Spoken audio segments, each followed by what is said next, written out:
நமது கலாச்சாரம், நமது பண்பாடு எப்போதும் நம்முடன் நீடித்து இருக்கும். பாரத தேசத்தின் மகோனதமான புராண இதிகாசங்களை முழுமையாக அறிந்து கொள்ள subscribe Tilak. A wide range of LED lights for indoor and outdoor use. GR Lights make India bright.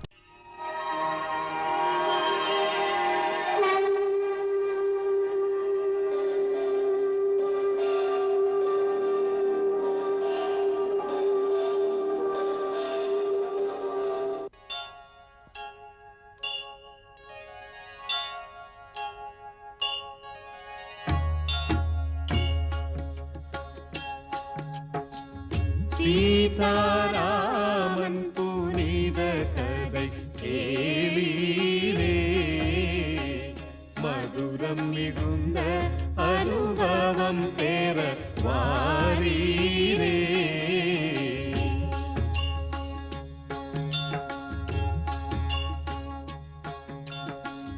கருத்துகள் நிறைந்திடும் காவியம் காணீரே, கடமை பண்பின் உயர்வினை பாரீரே.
உறங்காமல் மனம் விழித்திருக்கும் என் உணர்வோ அவளிடம் நிலைத்திருக்கும்.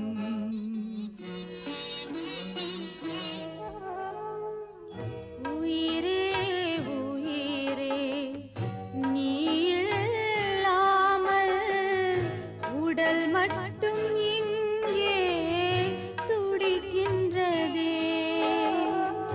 உயிரே உயிரே நீ இல்லாமல் உடல் மட்டும் இங்கே துடிக்கின்றதே.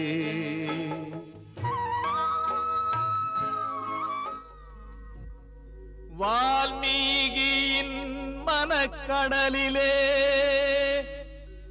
எண்ணம் எனும் அலைகள் எழுந்தே அசைந்தே ஆடியதே, ஒரு அபலையின் நிலை கண்டே.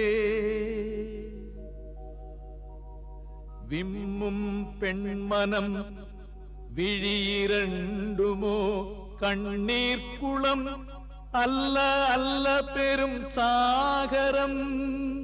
இந்த பாவனை கவிவேதனை உருவானதே ஒரு காவியம்.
மகளே,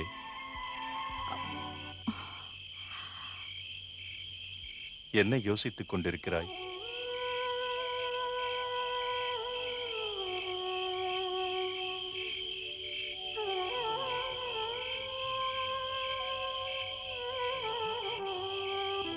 ஒன்றுமில்லை குருதேவா. மனது அயோத்தியையை சுற்றி வருகிறது. மனம் அயோத்தியையே நினைத்துக் கொண்டிருந்தால் அயோத்தியை விட்டு ஏன் வந்தாய்? என்ன சொல்ல? ஆனால் மனது அவர் இருக்கும் இடமே செல்கிறது. மகளே, மனதின் குணமே அதுதான். அது இங்கும் அங்கும் அலைபாய்ந்து கொண்டிருக்கும். மனிதன் தன் மனது போகும் போக்கில் சென்று விட்டால் அது அவனை தன் போக்கில் இங்கும் அங்கும் அலக்கழித்து விடும். ஆனால் நம் மனதை நாம் கட்டுப்படுத்தி விட்டு நம் கடமையில் மனதை செலுத்தினால் அதற்கு இங்கும் அங்கும் அலைவதற்கு நேரமே இருக்காது. மனதை எப்போதும் ஒரே சீரான பாதையில் செலுத்த வேண்டும். அப்போதுதான் அது தன் லட்சியத்தை சென்று அடையும். மகளே, நீ இப்போது ஒரு லட்சியத்துடன் இருக்கிறாய். உன் முன்னோர்களின் முன்னால் எடுத்த சபதம் உன் நினைவில் இருக்க வேண்டும். நான் மிதிலை நகர அரசர் ஜனகரின் மகள் சீத்தை, என்னுடைய கணவர் ஸ்ரீராமரின் பாத கமலங்கள் சாட்சியாக இந்த சபதத்தை செய்கிறேன். இன்றிலிருந்து என் நிழல் கூட இந்த புனிதமான ராஜ்யத்தில் படாது. நான் என் பெயரையும் தியாகம் செய்கிறேன். இந்த பெயர் யாருடைய நினைவிலும் வர வேண்டாம். நான் ரகுகுல வாரிசை என்னுடைய கர்ப்பத்தில் சுமந்து செல்கிறேன். உங்கள் வாரிசுகள் உங்கள் பெயரையும் புகழையும் பெருமையடையச் செய்வார்கள் என்று நான் உறுதியளிக்கிறேன்.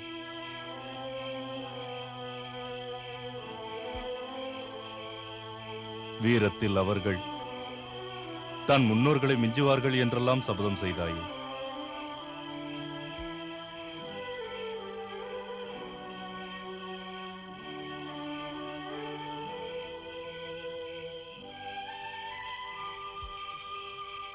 நீ எந்த வாரிசுகள் தன் முன்னோர்களை விட அனைத்திலும் சிறந்து விளங்குவார்கள் என்று சங்கல்பம் செய்து கொண்டாயோ, அதை நிறைவேற்றாமல் எப்போதும் கவலையோடும் வேதனையோடும் இப்படி இருப்பது சரியா?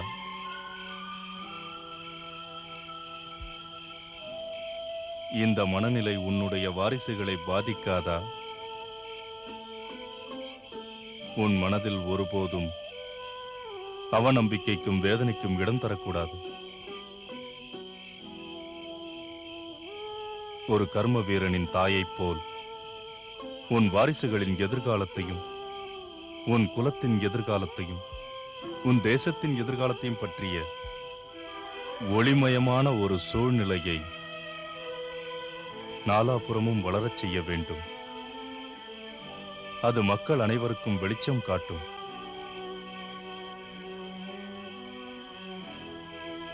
மகளே, எதிர்காலத்தை பற்றி முடிவெடுப்பவர்கள் மனம் போன போக்கில் போக மாட்டார்கள். மனதை தன் கட்டுப்பாட்டில் வைத்திருப்பார்கள்.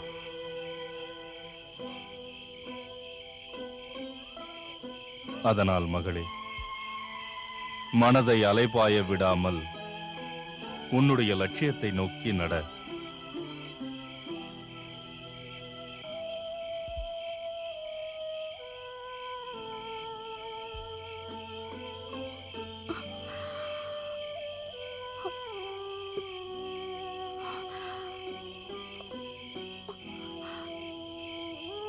என்னை மன்னித்து விடுங்கள் முனிவரே. தாங்கள் சொல்வது உண்மைதான். என்னுடைய வேதனை என்பது பொறுத்துக் கொள்ளக்கூடியது. ஆனால் என்னை விட அவருக்குத்தான் வேதனை அதிகம். எனக்காவது ஒரு லட்சியம் உள்ளது. ஆனால் அவருக்கோ அந்த அரண்மனை முழுவதும் இருட்டாகவே தோன்றும். மகளே, வாழ்க்கை என்பது அரண்மனைக்குள் அடங்கி விடுவதல்ல. வாழ்க்கை மிக விசாலமானது. ஒரு அரசனுக்கு அவன் ஆட்சியின் கீழ் உள்ள நாடு பெரிதாக இருக்கும். ராகவன் கடமை வீரனாக இருப்பதால் சமாளித்துக் கொள்வான். நீ மட்டும் தைரியமாக இல்லையானால் அவனால் எப்படி சமாளிக்க முடியும்?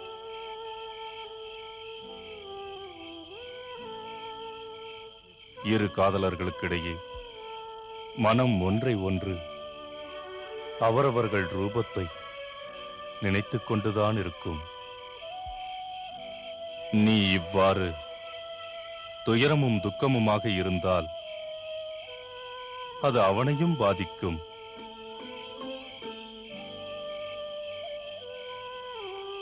நீ கடமையையும் லட்சியத்தையும் அன்பையும் ஆசையையும் அவனை சென்றடையச் செய்ய வேண்டும். இச்சமயம் அதுதான் அவனுக்கு பலமாக இருக்கும்.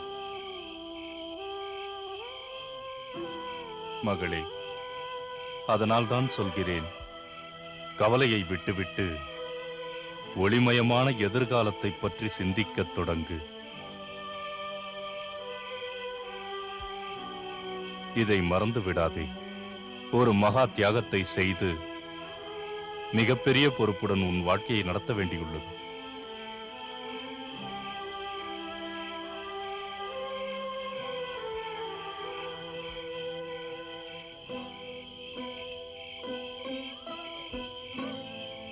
எனக்கு என்ன தோன்றுகிறது என்றால், நதியின் அலைகள் என்னை வீசி அடித்து மண்ணில் தனியாக நிறுத்திவிட்டதோ என்று.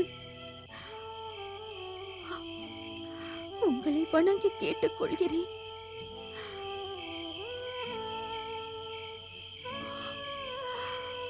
எனக்கு ஆசை வழங்குங்கள். நீங்கள் கூறியவாறு என் பாதையில் தைரியமாக நடந்து செல்வதற்கு.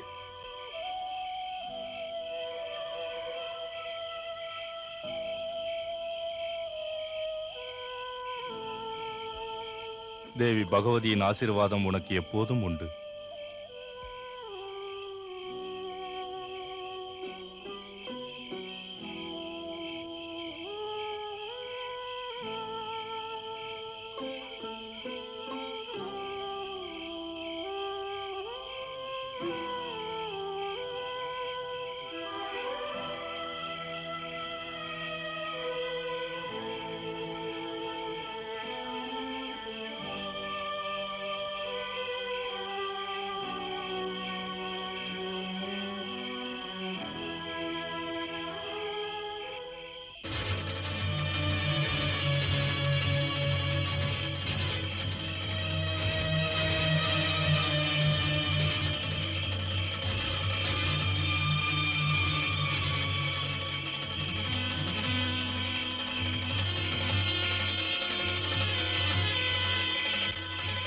ஒரு அரசரின் ரதம் அயோத்தியை நோக்கி வருகிறது.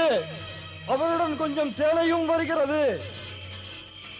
நன்றாக பார்த்து சொல். அந்த தேர் யாருடையது?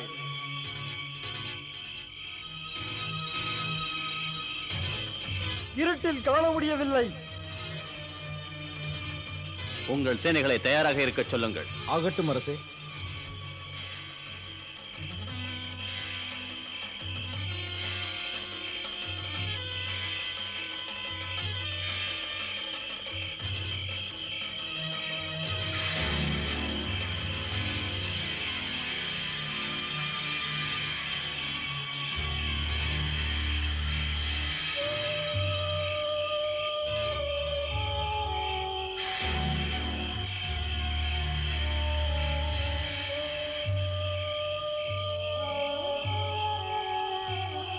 மிதிலையின் மன்னர் மகாராஜா ஜனகர் அயோத்தியின் வாயிலில் காத்திருக்கிறார். மகாராஜா அவர்களே நேரில் வந்திருக்கிறார். கதவை திறக்க சொல். கதவை திறக்க சொல்லுங்கள்.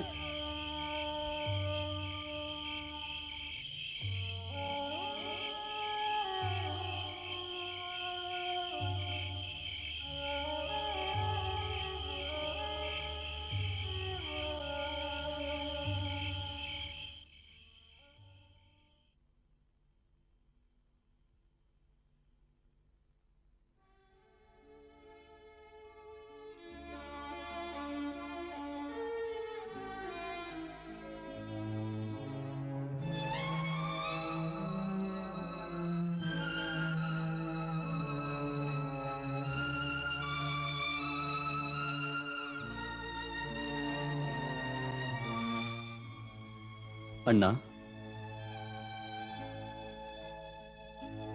மகாராஜா ஜனகர் வந்திருக்கிறார்.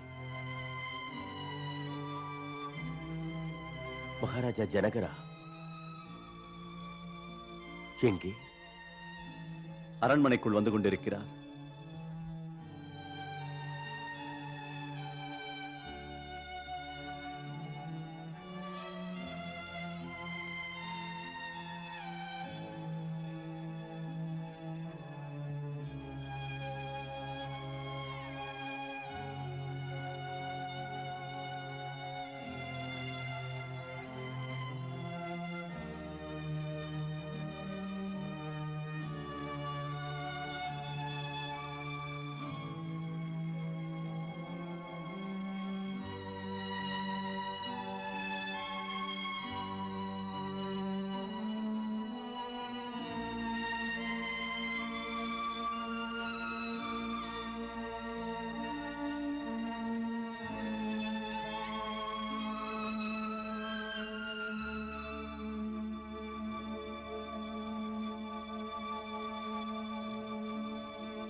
ஆசனத்தில் அமருங்கள்.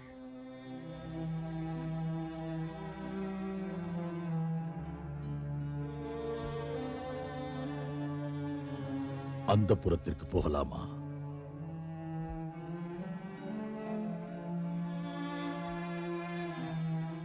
வாருங்கள்.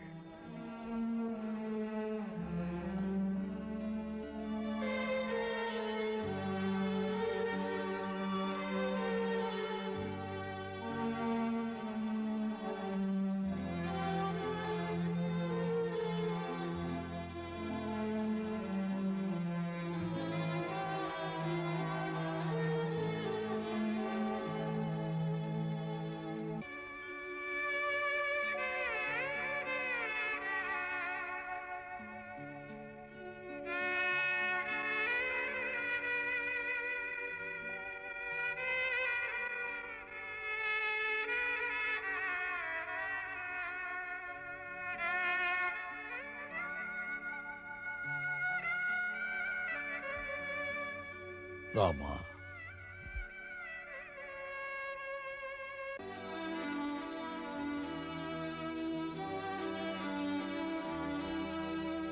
மகாராஜா,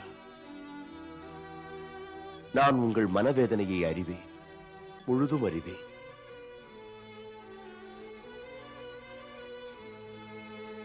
கஷ்டப்படும் பெண்ணின் தந்தையின் மனதில் 1000 கேள்விகள் எழலாம். உங்கள் மனதிலும் தற்சமயம் இதே நிலைதான் உள்ளது.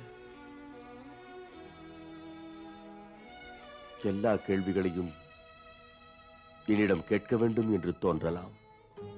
என் மகளுக்கு ஏன் இந்த பயங்கரமான கொடுமை நடந்தது? அது எதற்காக? அவள் மீது என்ன தவறு என்றெல்லாம் என்னை கேள்விகள் கேட்கலாம். ஆனால் ஒரு தந்தை என்ற முறையில் உங்களால் எதுவும் செய்ய முடியவில்லை. ஆனால் ஒரு மகள் படும் வேதனையைக் கண்டு எந்த தந்தையாலும் தாங்கிக் கொள்ள முடியாது என்று எனக்கு தெரியும். அதோடு நான் எதுவும் செய்வதற்கில்லை மகாராஜா.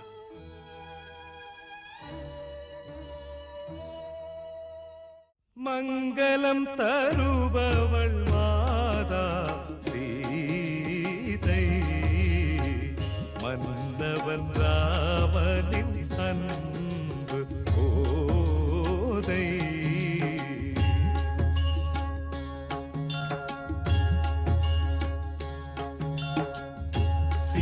சீதாராமன் புனித கதை கேளீரே, மதுரம் மிகுந்த அனுபவம் பெற மாறீரே.